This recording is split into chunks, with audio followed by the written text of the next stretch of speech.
YSR Congress party ఓటమికి గల కారణాలేంటి అనేటువంటి పరిస్థితులు ఒకసారి గమనించినట్లయితే ఇప్పటి వరకు వాళ్ళు ఏమి ఆత్మవిమర్శ చేసుకున్నారు అనేదైతే తెలియదు, కానీ పెద్దగా ఏం చేసుకోలేదు అన్నట్టుగానే కనిపిస్తుంది. ఎందుకు ఇది చెప్పాల్సి వస్తుంది అంటే, ఇప్పటికీ ఎన్నికలు అయిపోయి ఫలితాలు వచ్చేసి దాదాపుగా 10 నెలలు, ఇంకో 2 నెలలు ఆగితే, 2 నెలలు ఎక్కడ లేదు, ఇంకొక నెల ఆగితే సంవత్సరం కూడా కంప్లీట్ అయింది. దాదాపు 11వ నెల, 10 నెలలు అయిపోయింది. 11th మంత్ రన్నింగ్ అనుకోండి. సో ఇప్పటికీ ఆ పథకాలు ఇవ్వలేదు, ఈ పథకాలు ఇవ్వలేదు, చంద్రబాబు ఇది మోసం చేశాడు, అది మోసం చేశాడు అనేదే వైఎస్ఆర్ కాంగ్రెస్ పార్టీ నేతలు మాట్లాడుతున్నారు తప్ప, గతంలో మీరు అన్ని పథకాలు ఇచ్చారు, మేనిఫెస్టోనే భగవద్గీత, బైబిల్, ఖురాన్ అన్నారు, 99% అమలు చేశామన్నారు. మరి ఎందుకు ఓడిపోయారు? ఇది కూడా ఆలోచించుకోవాలిగా. అంటే ప్రజలు పథకాలు మాత్రమే కోరుకోవట్లేదు అనేది ఈరోజు కూడా తెలుసుకోలేకపోవటం, మరి వారు ఏ విధమైనటువంటి ఆలోచన ధోరణిలో ఉన్నారు అనేది ఇక వారికే తెలియాలి. ఇక రెండో విషయం ఏంటంటే, జగన్ ఇప్పటికీ కూడా మారకపోవటం. అంటే జగన్ ఏం మారాలి అనేది వైఎస్ఆర్ కాంగ్రెస్ పార్టీ కార్యకర్తల క్వశ్చన్ అవ్వచ్చు.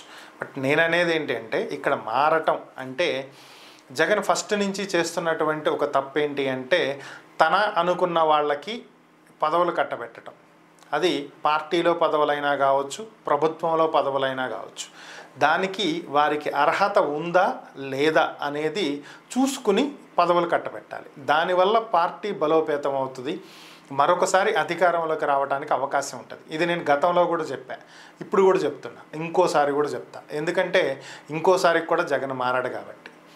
ఇంత స్ట్రాంగ్గా ఎందుకు చెప్తున్నాను అంటే, బెస్ట్ ఎగ్జాంపుల్ మొన్న జరిగిన సంఘటనే మనం మాట్లాడుకుందాం.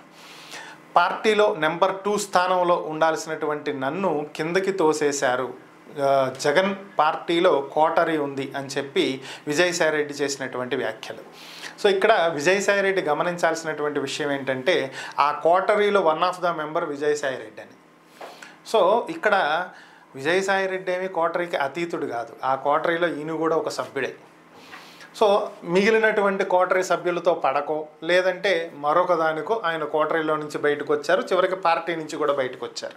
ఈ విషయం పక్కన పెట్టేసేస్తే, మరి విజయసాయిరెడ్డికి జగన్ కల్పించినటువంటి అవకాశాలు ఏంటి అనేది ఒకసారి చూసుకున్నట్లయితే, అసలు జగన్ పార్టీ పెట్టడానికి ముందు విజయసాయిరెడ్డి స్థానం ఏంటి అనేది ఒకసారి పరిశీలించుకుంటే, ఆయన ఒక ఆడిటర్. అంటే జగన్కి కానీ లేదంటే వైఎస్ఆర్ కుటుంబానికి కానీ, వాళ్ళు చేసేటువంటి వ్యాపారాలకు కానీ ఆడిటింగ్ చేసేటువంటి వ్యక్తి విజయసాయిరెడ్డి. ఆయనకు ఏ మాత్రపు రాజకీయ అనుభవం ఉండి ఉంటుంది అని చెప్పి భావించాలి. సో జగన్ పార్టీ పెట్టాలి అనుకున్నప్పుడు తనకంటూ నమ్మకమైనటువంటి వ్యక్తులు ఒకరో ఇద్దరు ఉండాలి కాబట్టి విజయసాయిరెడ్డికి బాధ్యతలు అప్పగించాడు, పార్టీ నిర్మించండి అని. సో తాను జైలుకి వెళ్ళేటప్పటికీ పూర్తిగా పార్టీ నిర్వీర్యం కాకుండా షర్మిల వచ్చి కాపాడి పాదయాత్ర చేసి, ఓదార్పు యాత్ర చేసి, ఏదన్నా చేయని పార్టీని నిలబెట్టింది జగన్ బయటకు వచ్చేదాకా. సో ఓవరాల్గా ఇక్కడ జగన్కి నమ్మకమైన వ్యక్తిగా విజయసాయిరెడ్డికి బాధ్యతలు అప్పగించాడు. ఫస్ట్ థింగ్ ఇది గుర్తుపెట్టుకోండి. ఇక పార్టీ అధికారంలోకి వచ్చిన తర్వాత ఆయన రాజ్యసభ సభ్యుడిగా చేశాడు. సో అంటే చిన్న విషయమేం కాదు, ఒక పార్టీ తరపున కేంద్రంలో ఒక పొజిషన్ అప్పగించారు అంటే కేవలం ఎంపీగానే కాదు, ఈ పార్టీని కేంద్రంలో రిప్రజెంట్ చేయడానికి కూడా ఆయనే పెట్టారు. సో ఎంత పెద్ద హోదా, ఎంత పెద్ద పదవి కల్పించారనేది ఇక్కడ అర్థం చేసుకోవచ్చు. కానీ పార్టీని బలోపేతం చేయటంలో వీళ్ళు ఎంతవరకు ఉపయోగపడ్డారు?